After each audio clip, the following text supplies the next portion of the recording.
ನಮಸ್ಕಾರ ಎಲ್ಲರಿಗೂ, ನಾನು ನಿಮ್ಮ ವಿಭಾ ಶೆಟ್ಟಿ. ವಿಶೇಷವಾದ ಕಾರ್ಯಕ್ರಮಕ್ಕೆ ತಮಗೆಲ್ಲರಿಗೂ ಸ್ವಾಗತ. ವಿಶೇಷವಾದ ಕಾರ್ಯಕ್ರಮ ಅಂದರೆ ಯಾವುದ್ರ ಬಗ್ಗೆ ನಾನು ಮಾತಾಡ್ತಾ ಇದ್ದೀನಿ ಅಂದರೆ, ನೋಡಿ, ಶನಿ ವಕ್ರಚಲನೆಯ ಬಗ್ಗೆ.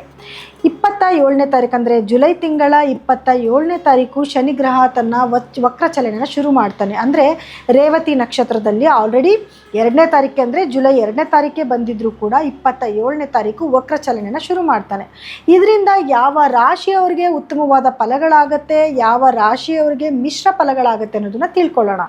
ಮೊದಲನೇದಾಗಿ ಉತ್ತಮವಾದ ಫಲಗಳನ್ನ ಪಡ್ಕೊತಿರೋ ರಾಶಿಗಳು ಯಾವುದು ಅಂದರೆ ಕುಂಭ, ಮೀನ, ವೃಷಭ ಮತ್ತು ವೃಶ್ಚಿಕ ರಾಶಿಯವ್ರಿಗೆ ತುಂಬ ಧನಲಾಭನ ನೋಡಬೇಕಾಗಿ ಬರುತ್ತೆ. ಅಂದರೆ ಮಿಥುನ ರಾಶಿಯವ್ರಿಗೂ ಕೂಡ ಧನಲಾಭ ಸಿಗುತ್ತೆ.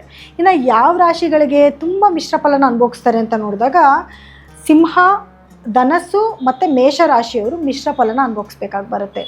ಯಾವ ರೀತಿಯಾದ ಫಲಗಳು ಸಿಗುತ್ತೆ ಅನ್ನೋದನ್ನು ನಾನು ವಿವರವಾಗಿ ಈಗ ಹೇಳ್ತೀನಿ.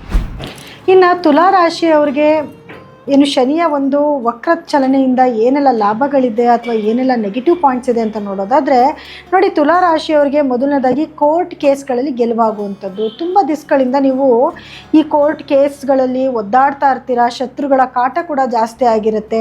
ಇನ್ಮೇಲೆ ಒಂದು ಬಿಗ್ ರಿಲ್ಯಾಕ್ಸೇಷನ್ ಅಂತ ಹೇಳ್ಬೋದು. ಯಾಕೆ ಅಂತಂದರೆ ಕೋರ್ಟಲ್ಲಿ ಗೆಲುವಾಗುವಂಥದ್ದು, ನಿಮ್ಮ ಪರವಾಗಿಯೇ ವಾದ ಮಾಡುವಂಥದ್ದು ಅಥವಾ ನಿಮ್ಮ ಪರವಾಗಿ ಕೇಸ್ ಆಗುವಂಥದ್ದು, ಇದು ತುಂಬ ಮುಖ್ಯವಾದ ಒಂದು ಖುಷಿಯಾದ ವಿಷಯ ನಿಮಗೆ.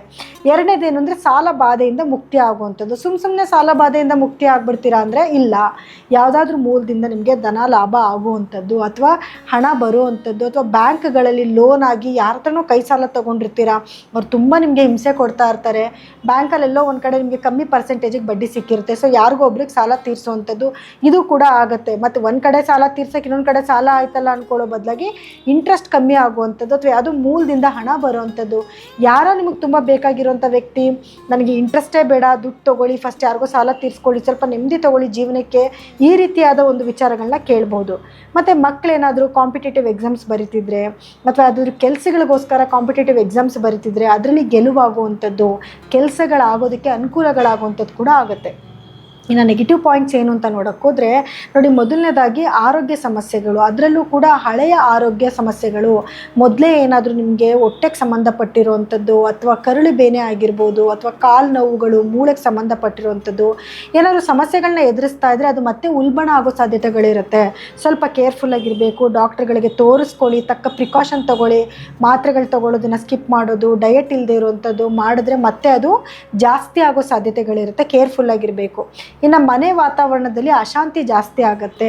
ಅಂದರೆ ಏನೋ ಕಿರಿಕಿರಿ, ಏನೋ ನೆಮ್ಮದಿ ಇಲ್ಲ, ಸುಮ್ಮನೆ ಇದ್ದರೂ ಯಾರೋ ಒಬ್ರು ಜಗಳಕ್ಕೆ ಬರುವಂಥದ್ದು, ನೀವೇನೋ ಆಡೋ ಮಾತುಗಳಲ್ಲಿ ಯಾರೋ ಒಬ್ರು ತಪ್ಪು ಕಂಡುಹಿಡಿಯುವಂಥದ್ದು, ನೆಮ್ಮದಿನೇ ಇಲ್ವಲ್ಲಪ್ಪ ಮನೆಯಲ್ಲಿ, ತುಂಬ ಏನದು ವಾತಾವರಣನೇ ಚೆನ್ನಾಗಿಲ್ಲ, ಮನೆಯೇ ಬಿಟ್ಟು ದೂರ ಹೋಗ್ಬಿಡೋಣ ಅನ್ನೋಂಥ ಮನಸ್ಥಿತಿ ಕೂಡ ನಿಮಗೆ ಬರೋಕ್ಕೆ ಶುರುವಾಗುತ್ತೆ. ಜೊತೆಗೆ ಮನೆ ದುರಸ್ತಿ ಕಾರ್ಯಗಳೇನಾದರೂ ಆಗಿದ್ದು ಅದನ್ನೇನಾದರೂ ಕೆಲಸಗಳು ಮಾಡ್ತಾಯಿದ್ರೆ ವಿಳಂಬ ಆಗುವಂಥದ್ದು ಅಥವಾ ಅಡೆತಡೆಗಳಾಗುವಂಥದ್ದು, ಅದಕ್ಕೆ ಅಂತ ಬರಬೇಕಾಗಿರುವಂಥ ದುಡ್ಡುಗಳು ಬರದೇ ಇರುವಂಥದ್ದು, ಈ ರೀತಿಯಾದ ಸಮಸ್ಯೆಗಳನ್ನು ಕೂಡ ನೀವು ಎದುರಿಸಬೇಕಾಗಿ ಬರುತ್ತೆ. ಇನ್ನು ಪರಿಹಾರ ಏನು ಮಾಡ್ಕೋಬೇಕು ಇದಕ್ಕೆ ಅಂತ ಬಂದಾಗ, ನೋಡಿ, ಪ್ರತಿದಿನ ಹನುಮಾನ್ ಚಾಲೀಸನ ಹೇಳೋದು ಅಥವಾ ಕೇಳೋದನ್ನ ಮಾಡ್ಕೊಳ್ಳಿ. ಇನ್ನು ಶನೀಶ್ವರಂದು ಮಂತ್ರಗಳು ಅಂದರೆ ಶನಿ ಗಾಯತ್ರಿ ಮಂತ್ರ ಅಂತ ಬರುತ್ತೆ, ಅದನ್ನು ಪಠನೆ ಮಾಡ್ಕೊಳ್ಳೋ ಅಂಥದ್ದು. ಮತ್ತು ಕಾಗೆಗಳಿಗೆ ಆಹಾರ ಹಾಕೋದು, ಒಂದು ಇಡಿಯಷ್ಟಾದರೂ ಅನ್ನನ ತೊಗೊಂಡೋಗಿ ಕಾಗೆಗಳಿಗೆ ಹಾಕಿ ನಿಮಗೆ ಬರ್ತಿರೋಂಥ ಸಮಸ್ಯೆಗಳಲ್ಲಿ ಖಂಡಿತವಾಗ್ಲೂ ನೀವು ರೆಡ್ಯೂಸ್ ಮಾಡ್ಕೋಬೋದು. ಇನ್ನು ಇದಾಗಿತ್ತು ಇವತ್ತಿನ ವಿಶೇಷವಾದ ಕಾರ್ಯಕ್ರಮ. ಶನಿ ವಕ್ರಚಲನೆಯಿಂದ ಯಾವ್ಯಾವ ರಾಶಿಗೆ ಒಳ್ಳೆಯದು, ಯಾವ್ಯಾವ ರಾಶಿಗೆ ಕೆಲವೊಂದು ನೆಗೆಟಿವ್ ಪಾಯಿಂಟ್ಸ್ ಇದೆ ಅನ್ನೋದನ್ನೆಲ್ಲ ನೀವು ತಿಳ್ಕೊಂಡಿದ್ದೀರಾ. ಪರಿಹಾರನೂ ಕೂಡ ನಾನು ಅದರಲ್ಲಿ ಹೇಳಿದ್ದೀನಿ. ಆದಷ್ಟು ಪಾಸಿಟಿವ್ ಆಗಿ ಯೋಚನೆ ಮಾಡೋದಕ್ಕೆ ಪ್ರಯತ್ನ ಪಡಿ. ನನಗೆ ಕಷ್ಟ ಇದೆ, ನೀವೇನೋ ಒಳ್ಳೆಯದು ಅಂತ ಹೇಳ್ಬಿಟ್ರಿ, ಯಾವ ದುಡ್ಡು ಬರುತ್ತೆ, ಏನು ಬರುತ್ತೆ, ಇದರದ್ದು ಬೇಕಾದಷ್ಟು ಕಮೆಂಟ್ಸ್ನ ಕೂಡ ನಾನು ನೋಡ್ತಾ ಇರ್ತೀನಿ. ಆದಷ್ಟು ಒಳ್ಳೆಯದನ್ನು ಬಯಸಿ, ಖಂಡಿತವಾಗ್ಲೂ ನಿಮ್ಮ ಜೀವನಕ್ಕೂ ಒಳ್ಳೇದು ಬರುತ್ತೆ.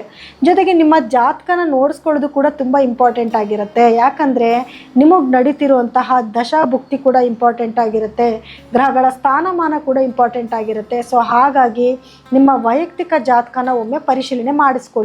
ನೀವು ನಮ್ಮಲ್ಲಿ ಏನಾದರೂ ನಿಮ್ಮ ಜಾತಕನ ತೋರಿಸ್ಕೊಬೇಕು ಅಂದರೆ ಸ್ಕ್ರೋಲ್ ಆಗ್ತಿರೋಂಥ ನಂಬರ್ಗೆ ಕರೆ ಮಾಡಿ ನೀವು ಅಪಾಯಿಂಟ್ಮೆಂಟ್ನ ಫಿಕ್ಸ್ ಮಾಡ್ಕೋಬೋದು. ಸೊ ಎಲ್ಲರಿಗೂ ಕೂಡ ನನ್ನ ಧನ್ಯವಾದಗಳು.